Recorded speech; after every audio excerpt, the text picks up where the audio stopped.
मतलब भारतीय हिंदुओं ने भी नहीं सोचा था कि ऐसा अब की बार मुस्लिम कर देंगे। मुस्लिमों ने इतनी सहनशीलता दिखाई, इतनी अच्छी व्यवहार दिखाया कि इतने अत्याचार सहन होते हुए भी रोज में मतलब मुस्लिम खराब है, वो खराब है, वो सुनते हुए भी इतने चुप रहे, इतने शांत रहे, इतने अच्छे बयान है, इतना व्यवहार रहा कि कहीं एक कंकर भी नहीं लगी।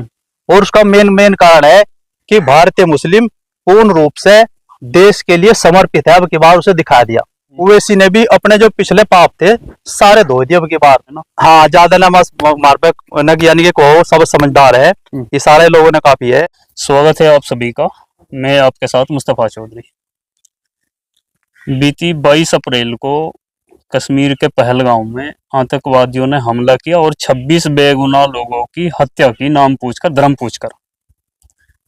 उसके बाद देश भर का माहौल गरमाया और जगह जगह देश के अंदर नाम और धर्म पूछकर लोगों के रोजगार को टारगेट किया गया, मजदूरों को काम से निकाला गया। उसके बाद ऑपरेशन सिंदूर किया, तमाम देशवासी सेना के साथ दिखे, सभी अलग अलग पार्टियां प्रधानमंत्री मोदी जी के नेतृत्व में एक जगह लामबंद होती दिखी।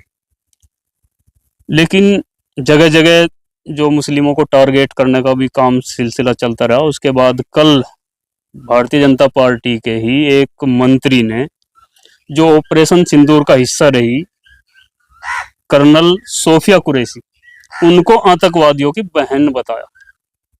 अब कोई सरफिरा कुछ भी कहे वो तो अलग बात है, लेकिन एक जिम्मेदार व्यक्ति, 8-9 बार के विधायक और मंत्री, वर्तमान मंत्री अगर ऐसी शब्दावली का प्रयोग करे तो इसको क्या कहेंगे।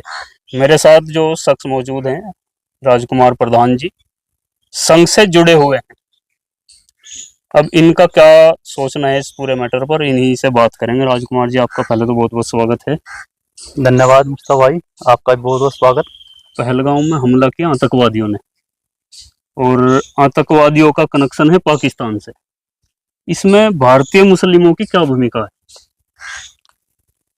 आतंकवादी हमले तो बहुत पहले से होते आ रहे, पिछली सरकारों में हुए, बाद में हुए, अब हुए। लेकिन ये जो हमला हुआ, आतंकवादी हमला हुआ, इसके दो रूप है। एक तो आतंकवादियों के कारनामे कैसे रहे, और फिर यहाँ की जनता में क्या माहौल होना चाहा। अब तक जो आतंकवाद होता कि इस्लाम परस्त आतंकवाद है, यानी कि इस्लाम उसको समर्थन करे, वो विदेशी इस्लाम हो, इस्लामिक हो या भारतीय इस्लामिक हो। लेकिन अब की बार सबसे ज्यादा जो खूबी आई, हम तो जो इनका रोल रहा मुस्लिमों का, खासकर भारतीय मुस्लिमों का रोल रहा, हम भारतीय मुस्लिमों को सल्यूट करें, उनका सम्मान करें, और इतना अच्छा भाईचारा निभाया कि आतंकवादियों ने जो इच्छा जाहिर की थी उसके एकदम विपरीत हुआ। आतंकवादियों ने चाहता कि इनका धर्म पूछ के, ऐसे ऐसे सवाल जवाब करके, ऐसा बता के कि पति को मार दिया और पत्नी को रोक दिया, और पत्नी कह रही मुझे भी मार दे, कि जब मोदी तो जाएगा बता दिए, और हमें ऐसे ऐसे करके वो कर दिया। तो उससे वो आतंकवादी चाह रहे थे कि भारत में गृह युद्ध छिड़ जा, हिंदू मुस्लिम हो जाए, हिंदू मुस्लिम छिड़ जा और गृह युद्ध छिड़ जा। और गृह युद्ध के क्या कारण थे, जो उसमें कश्मीर में अब रोजगार बढ़ रहा था कश्मीरियों का, और उन्हें यानी कि पाकिस्तानियों ने या आतंकवादियों ने जो पत्थरबाज थे, 500-500 रुपए दिहाड़ी पत्थरबाज थे, वे मिलने बंद हो गए थे। क्योंकि वहां को उन्होंने रोजगार मिलना शुरू हो गया था, इधर से वो सैलानी जाने शुरू हो गए थे, उनसे बहुत पैसा आ रहा था। और तुम्हें अगर उन पे पाकिस्तान वाले उनसे कहते भाई पत्थरबाजी करनी, भाई हम नहीं पत्थरबाजी करते, हमें तो आनंद आ रहा, हम तो शांति हो रही, सब कुछ ठीक चल रहा। और सबसे ज्यादा उन्हें नुकसान चाहा कि आसी इसमें सैलानी आने बंद हो जा, गृह युद्ध छिड़ जा, और इनका रोजगार छिन जा, इनका कश्मीरियों का, जिससे इनका रोजगार छीनने के बाद ये फिर वापस पत्थरबाजी पा जाए, इनके 500-500 रुपए लेकर पत्थर मारना शुरू कर दें। यानी कि भारतीय मुसलमानों ने आतंकवादियों के मंसूबों को नाकाम नहीं कर दिया, एकदम उसका विपरीत कर दिया। मतलब ऐसा किसी ने सोचा भी नहीं था, पूरी दुनिया में किसी ने नहीं सोचा था, भारतीयों ने भी नहीं सोचा था, मतलब भारतीय हिंदुओं ने भी नहीं सोचा था कि ऐसा अब की बार मुस्लिम कर देंगे। लेकिन उल्टे हिंदू उनके जाल में फंसते दिखे, जो जगह जगह मुसलमानों को चिन्हित करके, जो मजदूर को बेइज्जत करके उनको काम से निकालना, उनकी दुकानों पर हमला करना, चिन्हित कर करके जगह जगह देश भर से ऐसी तस्वीरें आई, पिटाई की भी तस्वीरें आई, अपमानित करने वाली तस्वीरें आई। तो मतलब कहीं ना कहीं हिंदू फंसता दिखा फिर इसमें। हिंदू फंसता दिखा वो अलग बात है, लेकिन जो मुस्लिमों के उस वो काम थे, यानी कि मुस्लिमों ने इतनी सहनशीलता दिखाई, इतनी अच्छी व्यवहार दिखाया कि इतने अत्याचार सहन होते हुए भी रोज में मतलब मुस्लिम खराब है वो सुनते हुए भी इतने चुप रहे, इतने शांत रहे, इतने अच्छे बयान है, इतना व्यवहार रहा कि कहीं एक कंकर भी नहीं लगी। और उसका मेन कारण है कि भारतीय मुस्लिम पूर्ण रूप से देश के लिए समर्पित है। अब की बार उसे दिखा दिया। और जो ओवैसी के इधर उधर के बयान आए थे, ओवैसी ने भी अपने जो पिछले पाप थे सारे धो दिए अब की बार। मतलब ओवैसी एक हीरो उभर का है अब की बार। मतलब पाकिस्तान से जो खरी खरी सुनाई और भारत तरीके से एक्सपोज किया पाकिस्तान हाँ, को टेक्निकल तरीके से मतलब पॉइंट टू पॉइंट ऐसे नहीं अनसट वैसी कर दिया, पॉइंट टू पॉइंट एक्सपोज किया और मतलब पूरा देश का समर्थन किया और वो फर्ज निभाया जो एक भारतीय ने एक सांसद ने निभाना चाहा। यानी कि जो पिछली घटना थी कुछ भी 15 मिनट पुलिस हटा दो किसी कारण में रहे होंगे बयान, वो सारा पाप धो के इनके एकदम निखर का सोना निकल गया, मेरा तो ये मानना है। और कर्नल सोफिया जैसे ऑपरेशन सिंदूर का हिस्सा रही, वो भी एक हीरो उभरी। देखो अब ये जो आपने कहा कि उस मंत्री ने ऐसे ऐसे कहा कि उनकी बहन भी आतंकवादियों की बहन पे मैं ऐसा कराया, मतलब वे ये नहीं अंतर कर पा रहे कि आर्मी अलग चीज है, धर्म अलग चीज है। भारतीय आर्मी अलग चीज है, धर्म अलग चीज है। धर्म से आर्मी का क्या लेना देना? अगर धर्म के आधार पर आर्मी हो फिर तो एक धार्मिक आर्मी अलग, मुस्लिम आर्मी है, ये भी हिंदू आर्मी है या वह है वह है। हमारे यहाँ बटालियन तो है कि राजपूत वो है, राजपूत बटाई हुआ है, रेजिमेंट है, सिख रेजिमेंट है, जाट रेजिमेंट है, लेकिन ये धार्मिक रेजिमेंट नहीं है। सेना देश की सेना देश की है, देश के लिए काम करे। वो धर्म अलग रख दे, धर्म अपने काम करेंगे वो बाद में करेंगे, उन्हें पहले देश है। ये नहीं मेरी समझ में आई जिन्हें मतलब संविधान की शपथ लेके और वे विधायक भी रहे और 8-9 बार के विधायक हैं और मंत्री हैं मौजूदा। हाँ और मंत्री भी है, मतलब वो डबल संविधान की शपथ होगी उनकी, एक विधानसभा के सदस्य की शपथ होगी और एक फिर मंत्री की शपथ होगी। यानी कि संविधान एक कहता है नहीं कि अब हम धर्म के हिसाब से हमारी आर्मी रहेगी, धर्म के हिसाब से हम काम करेंगे। हमारा तो निष्पक्ष संविधान है, किसी का कोई पक्ष ही नहीं करता। बस ये मेरी समझ में नहीं आई, यानी कि कुछ मीडिया के चुनिंदा लोग और कुछ राजनीतिक लोग चाह रहे थे कि देश में दंगे भड़के और तुम सोफे पर बैठ के आराम से उन्हें देखो, वो देख वहां से इतने मर गए, वहां इतने मर गए, और वाह लो और मौज करो। और उन सब मनसूबों पे भारतीय मुस्लिमों ने अब की बार पानी फेर दिया, मेरा तो ये मानना है। भारतीय मुस्लिमों ने कुर्बानी दी, पानी फेर दिया आतंकवादियों के मंसूबे पर। हाँ, लेकिन क्या उनका सिला बीजेपी गवर्नमेंट के एक मंत्री इस तरह से देंगे? अब कोई किसी सरफिरे की बात तो मानी जा सकती है, कोई कुछ भी कह देगा, लेकिन एक जिम्मेदार व्यक्ति है, एक जिम्मेदार विश्व की सबसे बड़ी पार्टी जो रूलिंग पार्टी है और जिसके मंत्री और कर्नल सोफिया को जो ऑपरेशन सिंदूर का हिस्सा रही हो, उसको ऐसे अपमानित शब्द, क्या उनका गुनाह एक्स में है? नहीं, वैसे तो कहने को तो बहुत कुछ है, लेकिन कहा नहीं जाता, क्या कह सकें। मतलब ये जिम्मेदार लोग जो मुसलमान देश के लिए कुर्बानी दे रहे हैं, उनके मन पर क्या बीतती होगी? नहीं, मेरा तो ये मानना है वो ना वो हिंदू है ना मुस्लिम है, वो तो इंडियन आर्मी है, भारतीय इंडियन आर्मी है। मतलब उसमें हिंदू मुस्लिम का तो कोई मतलब ही नहीं था ना, आतंकवादियों की बैंड का मतलब था। उन्होंने तो तलाश लिया ना। हाँ, उन्हें सोचना चाहा आपका जो इजराइल है, इजराइल शक्तिशाली देश मानना चाहा, इजराइल में मुस्लिम भी है और यहूदी भी है, दोनों मिलकर लड़े, और फिलिस्तीन के साथ वहां के मुस्लिम भी लड़ रहे। तो वो ये नहीं मेरी समझ में आई बात कि इसमें धर्म कहाँ से आ गया आर्मी में। क्योंकि आप संघ से जुड़े हुए हैं और भारतीय जनता पार्टी का ही अनुवंशिक या क्या बोलते हैं सांस्कृतिक संगठन आपका है, जो ऑक्सीजन मिलती है आप लोगों से ही भारतीय जनता पार्टी को, इनके एक ही है, तो क्या उन पर कोई कार्रवाई बनती है, होनी चाहिए, या कोई ऐसा अपराध नहीं उनका है? नहीं, कार्रवाई तो चलो उनका जो भी होगा, कार्रवाई तो ऊपर के लोग सोचेंगे क्या है, लेकिन संघ का ये मानना है कि भारत एक है और भारत में रहने वाला हर नागरिक हिंदू है। यानी कि हिंदू एक धर्म नहीं है, हिंदू एक भौगोलिक व्यवस्था है, सिंधु नदी से इधर रहने वाले सब हिंदू है। तो इसलिए वो संघ का तो ये मानना है कि पूरे राज्य, पूरे क्षेत्र, पूरा सारा सिस्टम, हर नागरिक जो किसी भी पूजा पद्धति को मानता हो, सब हिंदू है, तो इस पद्धति पे संघ चलता है। इस पद्धति पर संघ चलता है नहीं कि वो पाकिस्तानी परस्त है या पाकिस्तानियों की बहन है या वो है, इसको तो संघ मतलब एक्सेप्ट नहीं करता, मेरा तो ये मानना है। तो संघ का कोई बयान आया इस पर, या भारतीय जनता पार्टी के किसी बड़े जिम्मेदार व्यक्ति का, नहीं, राष्ट्रीय अध्यक्ष का, गृह मंत्री जी का, प्रधानमंत्री जी का, या मध्य प्रदेश के मुख्यमंत्री जी का? हाँ, बयान किसी जिम्मेदार व्यक्ति का आना चाहता और उसे आगाह करना चाहता कि भाई आप इसे इसके इंडियन आर्मी को धर्म में न बांटे, मतलब इससे क्यों क्या है, देश कमजोर होगा। यही तो चीन चाह रहा, यही अमेरिका चाह रहा, यही पाकिस्तान चाह रहा। आप भी यही चाहना शुरू कर दोगे तो देश तो टूट ही जाएगा ना, अगर सभी ये चाहना शुरू कर देंगे।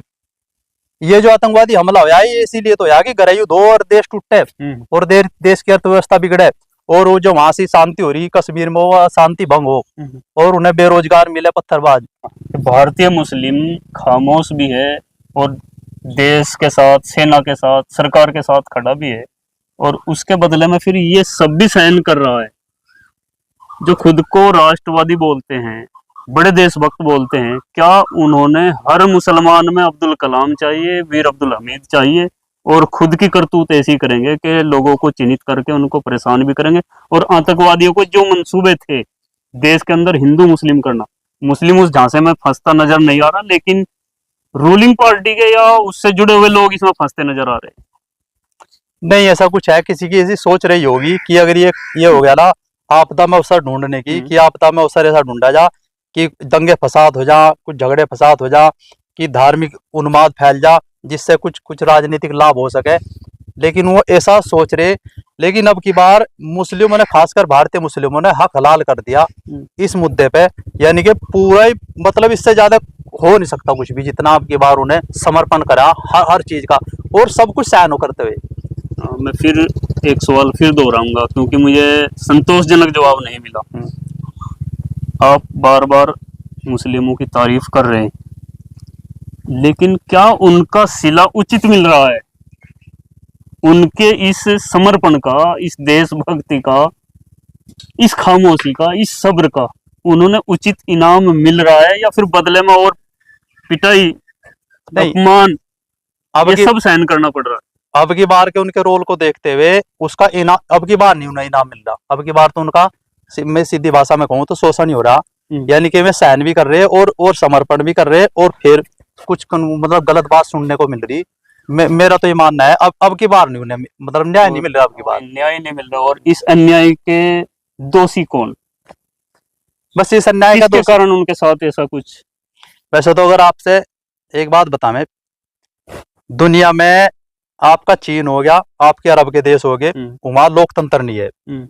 मेरा तो अब ये मानना है इन सब घटनाओं को देखते हुए, अगर 5 या 10 साल यहाँ से लोकतंत्र हटा के राष्ट्रपति शासन लागू कर दिया जा, ना आपका एक भी धार्मिक मुद्दा, धार्मिक दंगा होगा, ना जातिगत दंगा होगा, ना कुछ मतलब क्षेत्रीय दंगा होगा, ना भाषाई दंगा होगा, कुछ नहीं दंगा होगा, एकदम शांत चलेगा, और ये चीन और अमेरिका 5 साल में घुटना पा जाएगा भारत के सामने।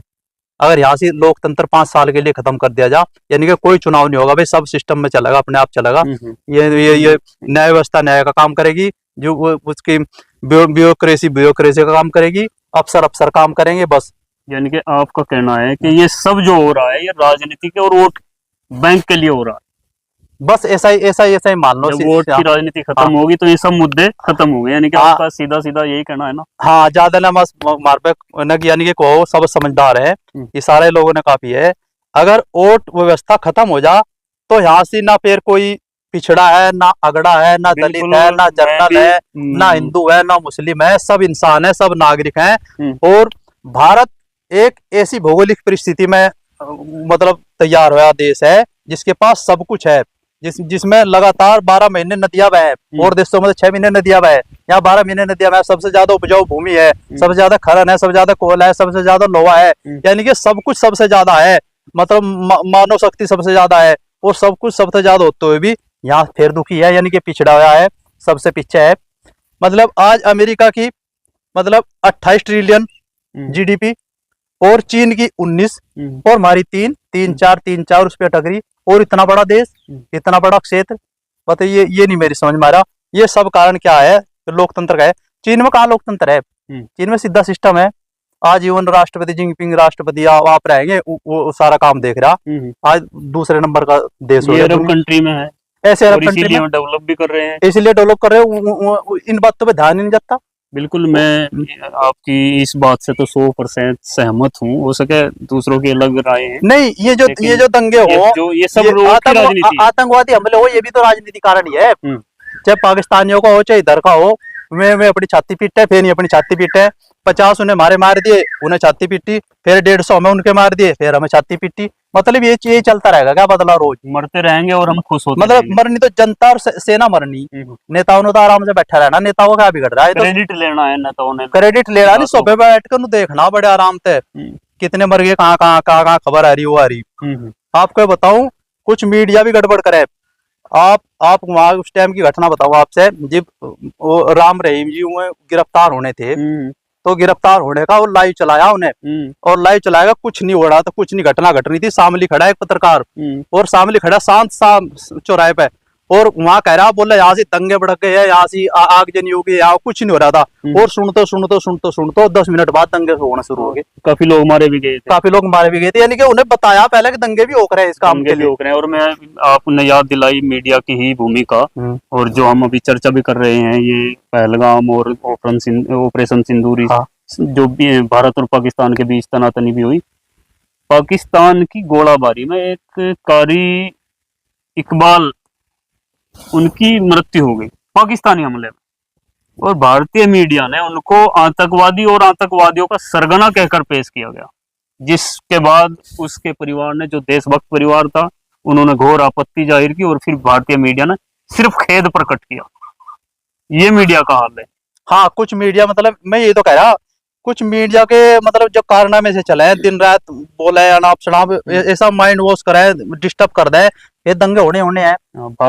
भारत की सेना ऑपरेशन सिंदूर में आतंकवादियों को सबक सिखा रही थी, अपनी सीमा पर लड़ रही थी, और भारतीय मीडिया इस्लामाबाद में उन्होंने झंडा फहरा दिया, लाहौर कब्जे में ले लिया। ये सब ऐसे ही उधर की मीडिया, तो मीडिया की भी कहीं ना कहीं भूमिका और विश्वसनीयता पर, कुछ मीडिया, कुछ राजनीतिक लोग, मतलब ये सब, ये घटना ऐसी तो घटे है ना। हमारे 18 उरी में मारे गए, 40 पुलवामा में मारे गए, 26 हिफजाए मारे गए, चीन के 7 मारे गए ना। तो पाकिस्तान वालों को कुछ भी घट रहा, ना भारत वालों को कुछ भी घट रहा, आम जनता और सैनिक मारे जा रहे। तो ये थे प्रधान राजकुमार जी, जिनको आपने सुना, संघ से जुड़े हुए हैं, और पहलगाम और ऑपरेशन सिंदूर, और इस दौरान जो भी देश के अंदर घटना घटी, मुसलमानों के साथ जो भेदभाव हुआ, उस पर इन्होंने अपनी राय रखी। आपका क्या सोचना है, अपनी राय भी कमेंट बॉक्स में जरूर दें। चैनल को सब्सक्राइब करें। धन्यवाद।